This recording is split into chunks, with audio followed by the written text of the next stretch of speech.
এক অপহৰণকাণ্ড জোকাৰিছে জাগুনৰ 9 মাইলৰ যি কৃষ্ণ চেত্ৰী নামৰ এজন ব্যৱসায়ী কেঁচাৰ যি মিল আছে আৰু মিলৰ পৰা আজি অপহৰণ কৰি লৈ গৈছে প্ৰকাশ চেত্ৰী উৰফে প্ৰভু নামৰ এজন প্ৰায় 27 বছৰীয়া যুৱকক।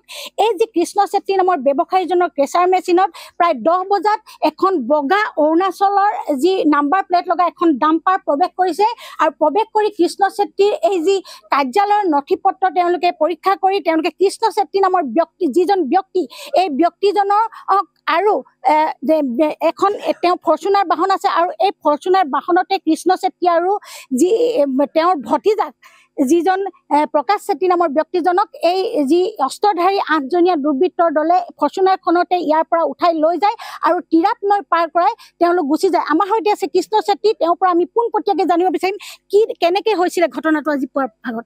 ৰাতিপুৱা মই ঘৰৰ পৰা আহিলোঁ, আহি কিনি 10টামান বজাত 9:30 ইয়াত পাইছোঁ। মই 10টামান বজাত ইয়াত আহি মই জাষ্ট পাই কিনি 10 মিনিটমান হৈছিলে ডাম্পাৰ এখন আহিলে, ডাঙৰ ডাম্পাৰ এখন আহি কিনি ইয়াত সোমালে।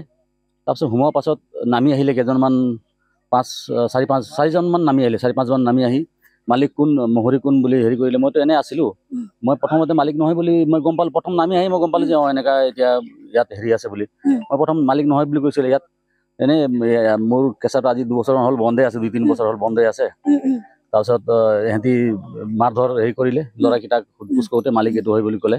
মালিক তই কেলে মিছা কৈ আছ বুলি, মই মালিক মানে আছোঁ আৰু এনেকুৱা মোৰ আৰু লগত আছে এনেকুৱা বুলি কৈ টানি মেলি লৈ গ'ল, ল'ৰাটোকো লৈ গ'ল। তাৰপিছত ল'ৰাটোক আপোনাৰ ভতিজা হয়? মোৰ ভতিজা ইয়াত এনে ইয়াত এমপ্লয় নহয়, সি কাম কৰা হেৰি নহয়, এনে আহি কিনে হেৰি কৰিছে মানে আছিলে। তাৰপিছত উঠাই লৈ গ'ল গাড়ীত, তেওঁলোকে ডাম্পাৰক এৰি দিলে। তাৰপিছত মোৰ গাড়ীখনতো উঠি কিনি নৈফালে যোনপিনৰ পৰা আহিছিলে এইপিনি নৈ গ'ল, নদী পাৰ কৰাই। ল'ৰাটোৱে ক'লে, একচুৱেলি মই মেডিকেলৰ পৰা কালি পৰহি আহিছোঁ, 3-4 দিনমান হৈছে। ল'ৰাটোৱে ক'লে ভতিজাই হেৰি দাদাই বেমাৰ আছে, এওঁক এৰি দিয়ক, মোক য'ত লৈ যাব আছে মোক লৈ যাওক। তাৰপিছত লৈ গ'ল। তেনেকুৱা আগতো প্ৰথম এনেকুৱা হেৰি কৰিছিলে, তেতিয়া চৰকাৰে PSO দিছিলে 4 বছৰ। মই এতিয়া ইমান কান্দি কাতৰ কৰি মোক PSO দিয়ক বুলি মই হেৰি কৰিলোঁ। মই তিনিচুকীয়া এডিশ্যনেল SP পূৰ্বতে আপোনাৰ থ্ৰেটনিং আছিলে আলফা স্বাধীনৰ পৰা? হয়, থ্ৰেটনিং আছিলে তেনেকুৱা। তাৰপিছত ইমান দিন হেৰি হ'ল, মোক চালে জানে মই এটা সাধাৰণ মানুহ, মোৰ এই ভঙা চিঙা গাড়ী কেঁচাৰ লৈ কিনে মোৰ পৰিয়ালটো যেন পাৰ কৰি আছোঁ। মই ভাবিছোঁ তেওঁলোকে কিবা বুজি পালে নেকি, তাৰপিছত মোক এৰি দিলে। এতিয়া মোৰ আপোনাৰ পৰা এটা পিষ্টল লৈ গৈছে? হয়, মোৰ এটা আগতে অৰুণাচলত কাম কৰা সময়তে তাত অলপ হেৰি হৈছিলে, তাততো মোক চৰকাৰে পিষ্টল প্ৰদান কৰিছিলে লাইচেঞ্চ থকা। তো মই এইটো লগত লৈ ফুৰোঁ। জাষ্ট মই আহি কিনে অফিচত মোৰ বেগটো তাত থৈছিলোঁহে। তাৰপিছত পাছত গম পালোঁ যে বেগটো নাই, তেওঁলোকে আৰ্মছটো লৈ গৈছে। পূৰ্বতে আপোনাক আলফা স্বাধীনৰ ফালৰ পৰা কিবা থ্ৰেটনিং দিছিলে নেকি? থ্ৰেটনিং মানে আমি ৱাৰত কাম কৰা সময়ত তেতিয়া আমি কুঁৱাৰীত 9টামান আছিলোঁ। যেতিয়া প্ৰথম মোকে তাত পাইছিলে যে কাম কৰিব নালাগে, ইয়াত কিবা হেৰি আছে, এইটো কামটো বন্ধ কৰি দিয়ক বুলি তেতিয়া মোক হেৰি কৰি ফোনো কৰিছিলে। যিসকল লোক ইয়ালৈ আহিছিলে তেওঁলোকে সামৰিক পোছাকত আহিছিলে, অস্ত্ৰ লৈ আহিছিলে, কি লৈ আহিছিলে? নাই, পুৰা ফুল ড্ৰেছত আহিছে, অত্যাধুনিক মানে আৰ্মছ লৈ আহিছে।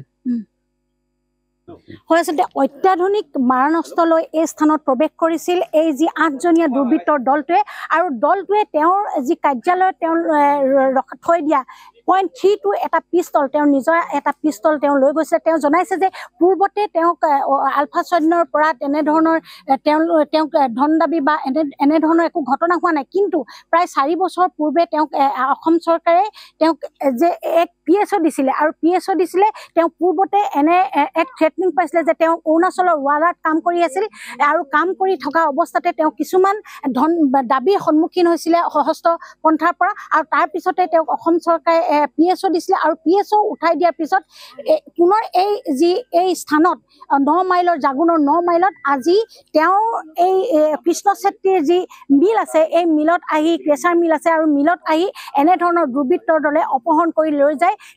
তেওঁকো লগতে লৈ গৈছিল, তেওঁ জনাইছে যে তেওঁকো লগতে নিছিল, আৰু যিজন প্ৰকাশ চেত্ৰীকো লগতে লৈ গৈছিল তেওঁৰ এইখন বগা ফৰ্চুনাৰ বাহনত।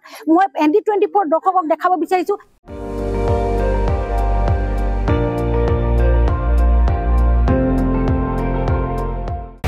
আপুনি চাই আছে ND24 সৰ্বশ্ৰেষ্ঠ নহয় সৰ্বোত্তমৰ দৌৰ